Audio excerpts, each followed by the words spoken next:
E aí, nesse primeiro guia, ele trazia várias diretrizes, né? Como eu falei,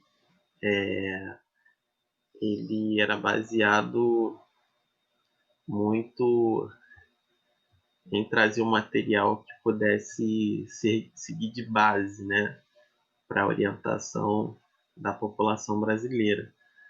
E aí, nessa segunda versão ele está um pouco mais flexível em relação a esses conteúdos aí, tá?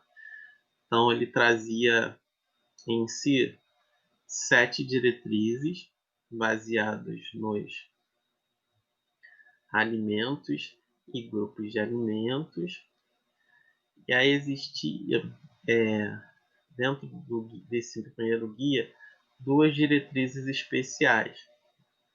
Uma delas falando sobre atividade física e um outro falando sobre qualidade sanitária de alimentos.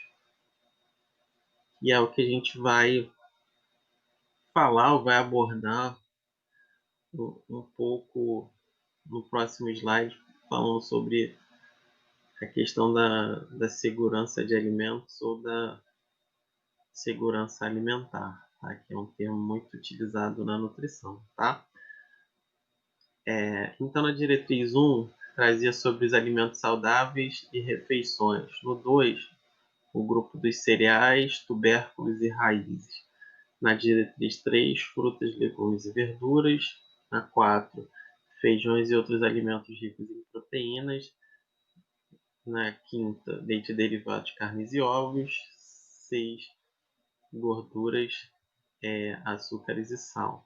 E a sétima, a água. Tá? Então, dá para observar que o guia ele tratava muito sobre esses grupos de alimentos e reforçava dentro dessas diretrizes qual a importância desse grupo de alimentos, né? Por que eu devo consumir cereais, tubérculos e raízes? Por que eu tenho que consumir frutas, legumes e verduras, tá? E além disso, ele trazia algumas recomendações e trazia algumas porções desses alimentos aí, né? E é o que a gente vai ver também nos próximos slides, né? Essas porções. A gente não vai entrar muito especificamente dentro de cada grupo, a gente vai falar muito sobre as porções e para que a gente possa desenvolver aí um raciocínio lógico dentro desse porcionamento e de como construir uma alimentação saudável utilizando essas ferramentas, tá? E aí na diretriz 1, né, que é alimentos saudáveis e as refeições, ele fala de uma maneira geral sobre alimentação saudável e o que compõe essa alimentação saudável.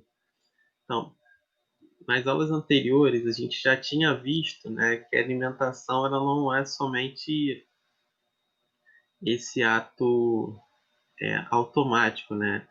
Ela se baseia no ato voluntário, baseado nas escolhas e nas características dos alimentos que compõem a minha dieta, né? Ou seja, influenciada pela minha cultura, influenciado pelo meu aprendizado, influenciado pelas minhas raízes, né? E aí, uma vez que a alimentação ela sofre dessas influências, a gente precisa basear essa alimentação no que há de mais essencial quando a gente fala de nutrição, tá? Então, é aliar todas essas necessidades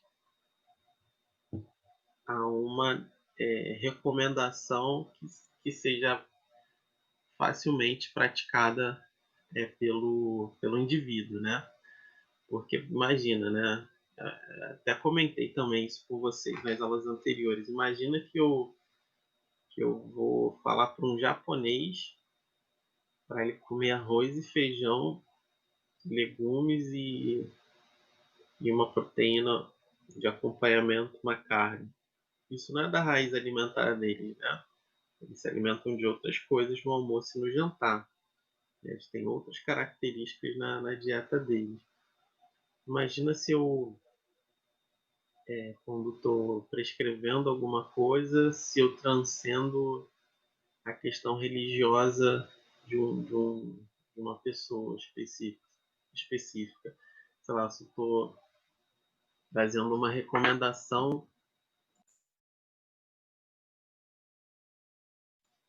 se eu estou trazendo,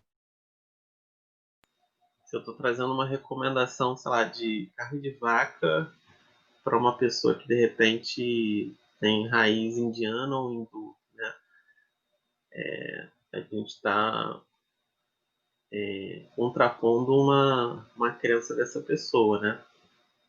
Então é muito disso. E aí vamos lá os pontos que o guia alimentar ele traz sobre esses aspectos, né? Ele fala que uma alimentação saudável ela se baseia em acessibilidade física e financeira, ou seja, uma alimentação saudável ela tem que ser adequada à situação financeira do indivíduo, né? E aí eu não posso muitas das vezes recomendar ou mostrar que é necessário um alimento que é extremamente caro para uma população, para um indivíduo ou uma população que não tem acesso sequer a esse alimento, que é a questão da acessibilidade física, e sequer financeiramente também isso, né? Então, o nosso papel como profissional é criar uma ponte que facilite o acesso a essa alimentação saudável de forma física e financeira, né? Hoje,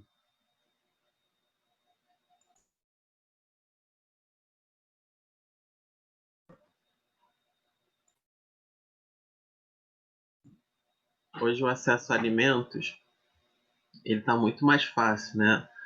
Se a gente observar, muito facilmente hoje a gente consegue chegar até um mercado, uma padaria, uma lanchonete, um comércio de alimentos, um local onde eu possa fazer uma refeição. Hoje isso está bem mais acessível, né? Mas se a gente olhar alguns anos atrás, isso não era tão fácil assim, né? As pessoas tinham que andar muito, elas tinham que muitas das vezes plantar por conta da questão financeira, né?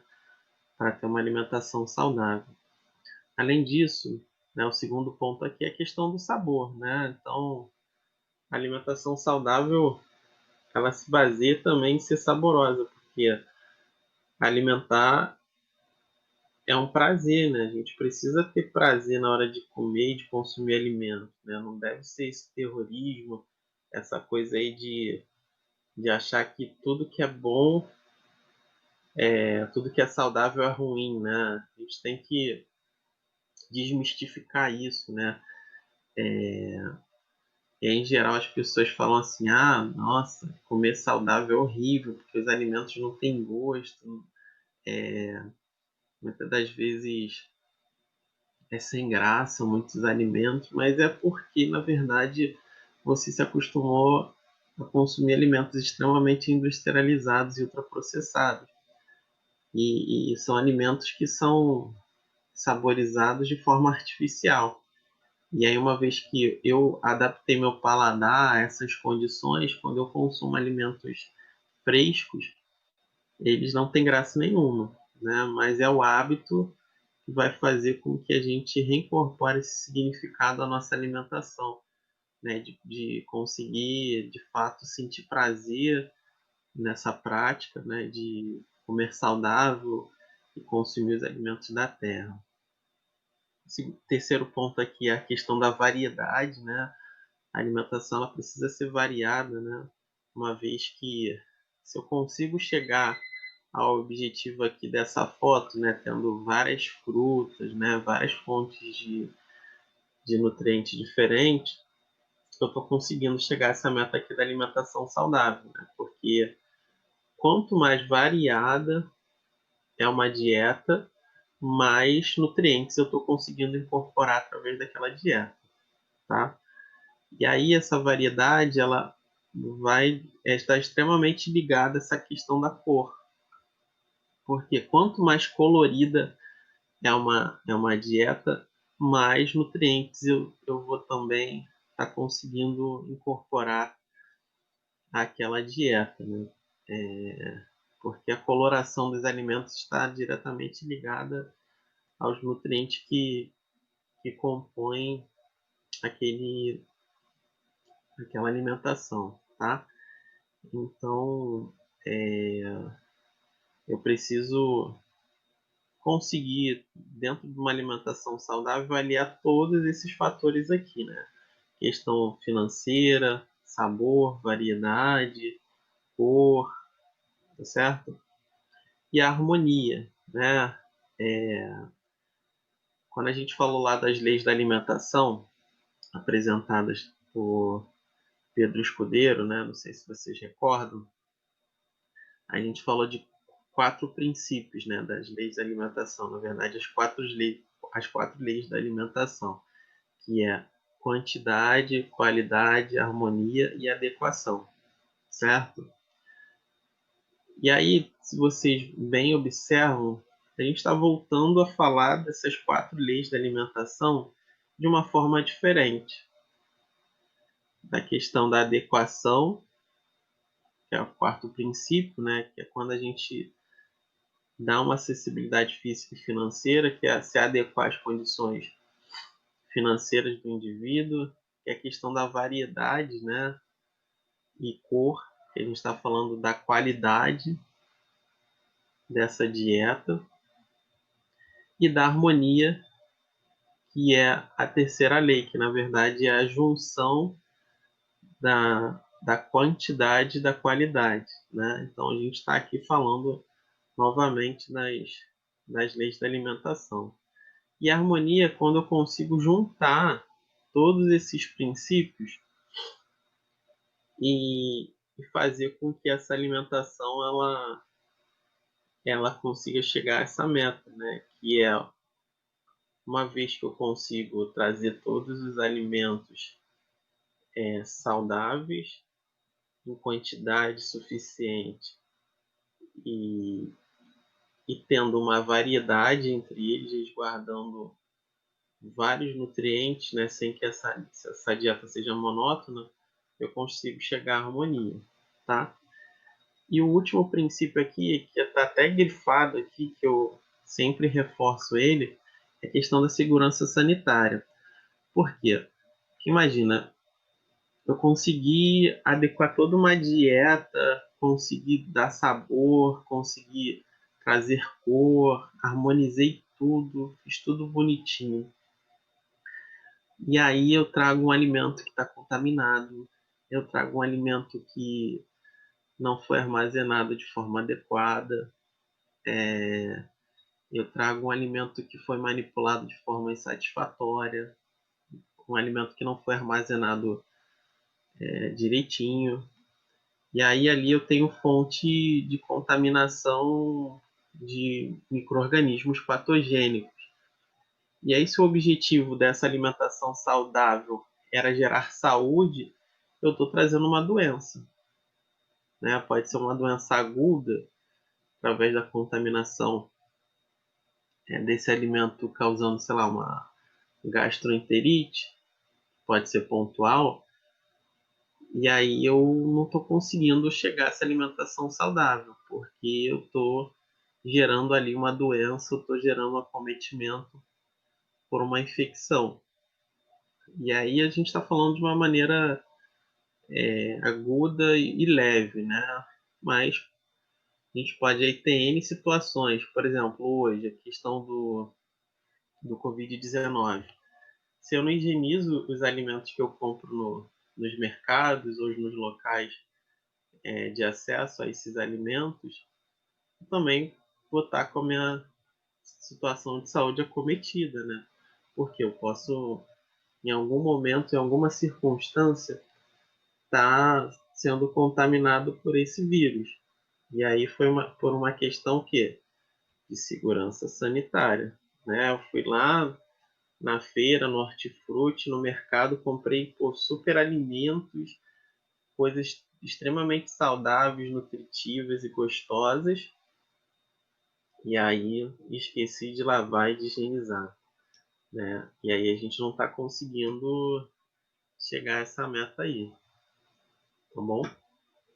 Então, a diretriz 1 ela fala sobre isso, tá? Sobre os alimentos saudáveis e as refeições, tá? E ela traz um material descritivo muito legal da alimentação saudável, né? Então, aqui a gente vai falar sobre algumas recomendações e vai falar sobre os grupos de alimentos, tá? Os 10 passos a gente vai falar nas próximas aulas, sobre os 10 passos e um pouco da estrutura do guia alimentar também, tá? Então, aqui no primeiro guia, ele trazia os grupos de alimentos e como eles eram organizados de acordo com a sua porção.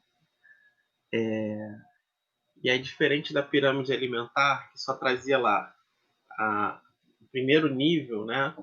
Trazia que eu tinha que consumir tantas porções daquele grupo. Aqui o guia alimentar ele também traz uma recomendação em porções. Vocês estão vendo aqui, né? 6 porções ao dia, certo? Só que o que é essa porção, né? Como é que faz para traduzir, né, essa coisa complicada que as pessoas fazem da nutrição, né, para uma coisa acessível? Ou traduzir essa coisa que parece ser extremamente complicada em algo prático, né? Então o guia faz isso. O guia ele traz os grupos de alimentos, traz a recomendação em porções e traz o que nenhuma nenhum instrumento de orientação faz, que é traduzir isso em alimentos, né? Igual uma professora minha falava, né? Tra é, transmitir o que é nutriente e transformar ele em comidinha, né? Em coisas que a gente no dia a dia a gente pode estar lançando mão, tá? Então, por exemplo, uma porção pelo guia ele determina que são 150 quilocalorias, tá? Então, e aí como é que eu vou encontrar essa uma porção dentro desse grupo? De arroz branco cozido, ele equivale a 4 colheres de sopa. De batata cozida equivale a 1,5 unidade, ou seja, 1,5 unidade de batata. De biscoito tipo creme cracker são 5 unidades. Então, por exemplo, quando eu for fazer meu café da manhã, eu vou pensar assim, poxa, se eu for comer um biscoito creme cracker e preciso distribuir essas 6 porções desse grupo ao longo do dia, então vou colocar uma porçãozinha aqui que é essas 5 unidades de biscoito creme cracker. Sei lá, se eu estou falando de um pão francês, o consumo de 1 unidade de pão francês ele equivale a uma porção, tá? É claro, gente, que aqui a gente está falando de indivíduos saudáveis, tá? A gente aqui não está falando de recomendação de nenhum nutriente ou de porções para pessoas com alguma patologia, tá? Aqui se trata de um guia alimentar para uma população saudável, tá bom?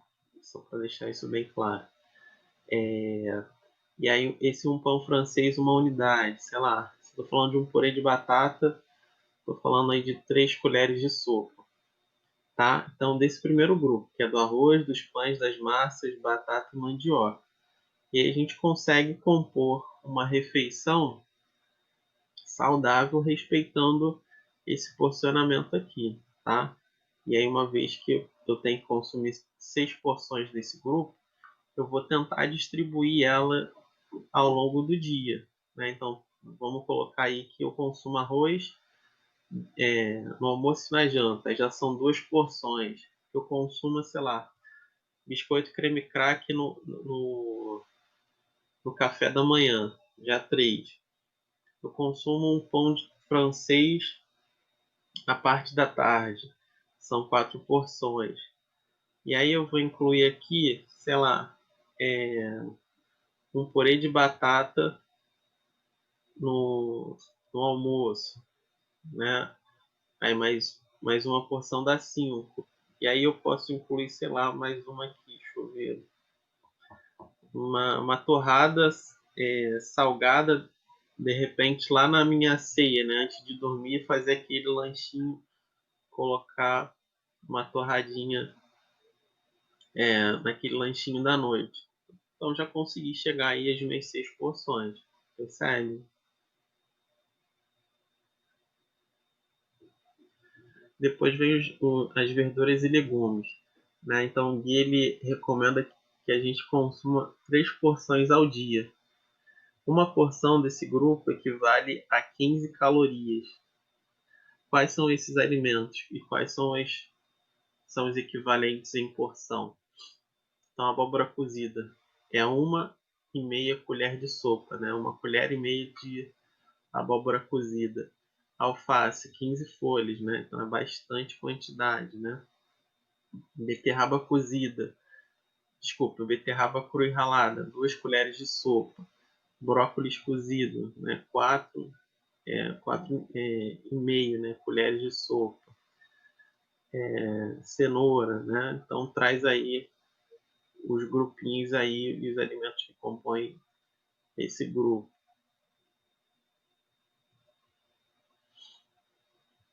Tem o grupo das frutas, né? Consuma 3 porções ao dia. Uma porção equivale a 70 calorias. E aí eu tenho aí as frutas, né? E e seu equivalente em porção. Então, por exemplo,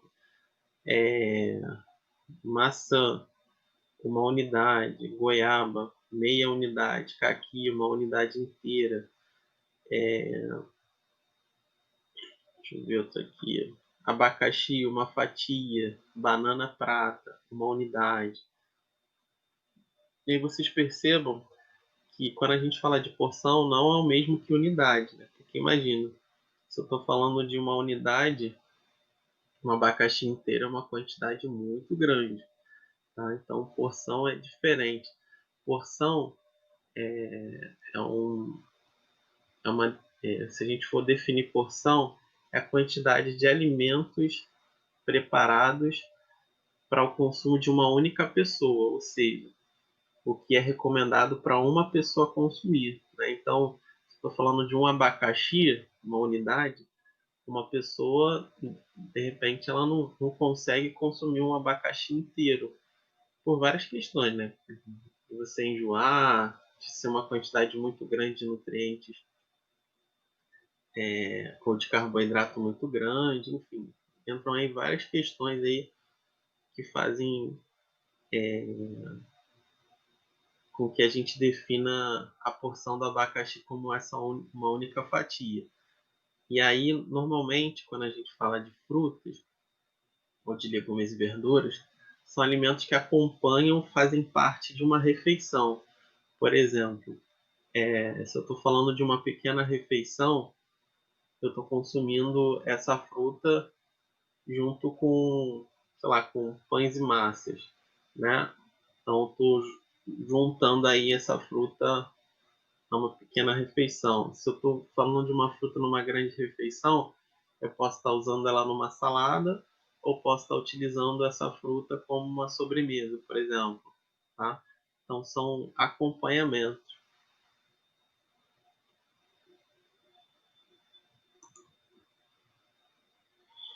É, agora que apareceu as imagens.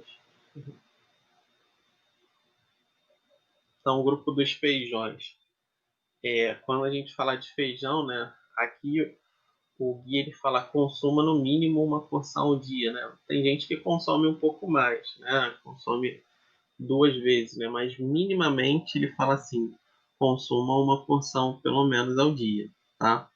E aí, grupo dos feijões não significa que eu vou consumir só feijão, não. Quando o guia ele coloca grupo dos feijões, ele inclui aí, quando a gente fala desse grupo, a gente está falando especificamente das leguminosas, tá? E aí inclui aí ervilha, feijão cozido, lentilha, soja. Todos esses alimentos são considerados as ditas leguminosas, tá? Então, qual o equivalente de porção, né? Do feijão cozido, uma concha, lentilha, 2 colheres de sopa, da soja, uma colher de servir, que é aquela colher um pouco maior, da ervilha seca cozida, né? 2,5 colheres de sopa também é a porção da ervilha, tá? Então, esse é o grupo dos feijões, né, que ele classifica, que na verdade nada mais é do que o grupo das leguminosas. Carne, peixes e ovos. Mesma coisa acontece em relação ao grupo anterior, que ele fala aqui para consumir uma porção de, então, assim, o mínimo que a gente vai consumir, tá? Então, de acordo com uma dieta ou uma necessidade energética de um indivíduo, pode ser prescrito muitas das vezes mais de uma porção, tá? Que vai se adequar às necessidades individuais lá, né? Que o guia alimentar ele traz de uma maneira geral, né? Traz as porções, né, e as recomendações para uma população, né? Então ele precisa trazer essa flexibilidade onde ele traz essas recomendações, mas de uma maneira geral, tá? Então dentro desse grupo, né, das carnes, peixes e ovos, tem um bife grelhado, uma unidade, carne assada, uma fatia pequena, filé de frango grelhado, uma unidade, omelete simples, uma unidade, peixe espada cozido, uma porção, né? Então é aquela posta, né, que normalmente é apresentado. Se a gente observar bem, em geral nas nossas casas, muitos de nós temos um consumo bem além do que está sendo recomendado aqui. Dificilmente você vai encontrar uma pessoa que, quando fala de consumir um bife grelhado, consumir só uma unidade. Dificilmente, quando você fala de carne assada, uma pessoa vai consumir uma fatia, né? Isso traduz bem o que os dados trazem, né? Que falam que o brasileiro ele tem uma dieta considerada hiperproteica, ou seja, uma quantidade alta de consumo alto de proteínas, né? Além da recomendação trazida, né? Nos guias e nas recomendações nutricionais. Então aqui a gente percebe que já o primeiro aspecto aí que a gente normalmente consome bem além do que a gente precisa ou bem além da recomendação do guia alimentar, tá? Vem o outro grupo, que é o grupo dos leites, queijos e iogurtes, né? Então o guia ele não fala de leites e derivados, né? Na verdade, o fato de falar que leites e derivados compõem um único grupo, isso não está correto afirmar, tá? Porque leite, queijos e iogurtes, eles são fontes de nutrientes específicos e comuns entre eles. E quando a gente fala de outros derivados do leite, por exemplo, o creme de leite, a própria manteiga, eles são fonte de nutrientes diferentes desses que compõem esse grupo aqui, né? Se a gente falar de creme de leite e manteiga, eles são alimentos extremamente gordurosos. Então, mesmo sendo derivados, eles não são fontes do, dos mesmos nutrientes de leite, queijos e iogurtes, tá? Então, quando eu falo aí desse grupo, é uma porção por dia, né, recomendado pelo Guia Alimentar, só estou reforçando isso mais uma vez. Iogurte desnatado de frutas, né? Um potinho, né? Que é aquele copinho pequeno de 120 ml ou gramas. Iogurte integral natural, um copo de requeijão, né? Que é um pouquinho maior. Leite tipo C, né? Que é o leite de saquinho, né? Ou leite que é consumido normalmente, até mesmo da caixinha. E aí o guia traz como leite tipo C, porque é incrível, né? Mas a maior parte dos brasileiros ainda consomem, na verdade, na época, né, que ele foi lançado, ainda consumiam leite de saco, né? E aí hoje a gente observa que, em geral, pelo menos aqui na nossa realidade do Rio de Janeiro, grande parte das pessoas já consomem o leite integral de caixinha, né? Mas aqui ele traz leite tipo C porque abrangia a maior parte das pessoas. Tem os queijos, né? O queijo Minas, queijo tipo mussarela, né? Então tem as recomendações aqui. Também baseados tanto em energia quanto nas necessidades dos nutrientes que compõem esse grupo. Então ele fala aqui para consumir 3 porções ao dia, né? Então dentro dessas 3 porções eu vou trazer nutrientes específicos que vão tornar essa alimentação saudável com esse consumo desse grupo. Que é o grupo que, em geral, quando a gente olha na dieta, é o grupo que é mais deficiente, né? Se a gente olhar de uma maneira geral o consumo da nossa população, né? É muito difícil você ver uma pessoa, um indivíduo que consome 3 porções ao dia de leite, queijos e iogurte.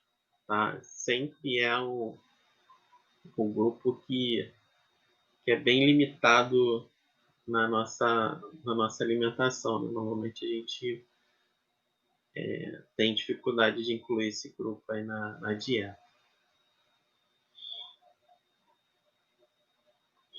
E para fechar essas recomendações do guia, tem o último grupo que é o dos óleos e gorduras, né? E aí fala o guia aí para consumir uma porção ao dia, que equivale aí a uma colher de sopa de azeite, manteiga, meia colher, margarina vegetal e óleo vegetal, tá? Então, se a gente olhar aí, é uma recomendação bem pequenininha. E aí leva-se isso em consideração ao fato de deles serem lá considerados lá dentro da classificação que a gente falou dos nutrientes, né, como aqueles energéticos extras, né, que reforçam ou trazem aquelas calorias que em geral vão completar, né, as necessidades energéticas de um dia para um indivíduo. Beleza? Então, além disso, tem o grupo dos açúcares e doces, né? Então, é também a mesma coisa que acontece com leite tipo C, lá do grupo do leite. Açúcar cristal. Muito provavelmente na época que foi recomendado o guia alimentar, o açúcar cristal era o mais utilizado por boa parte da população brasileira. Então entrou nos grupos. E aí, dentro desse grupo aí, a recomendação é que consuma no máximo uma porção ao dia. Então aqui ele restringe, inclusive, né? Ele coloca aqui, consuma no máximo uma porção por dia. E aí eu coloquei aqui 3 exemplos, mas tem vários outros exemplos aí que podem ser adotados e utilizados dentro da recomendação do guia alimentar, tá bom?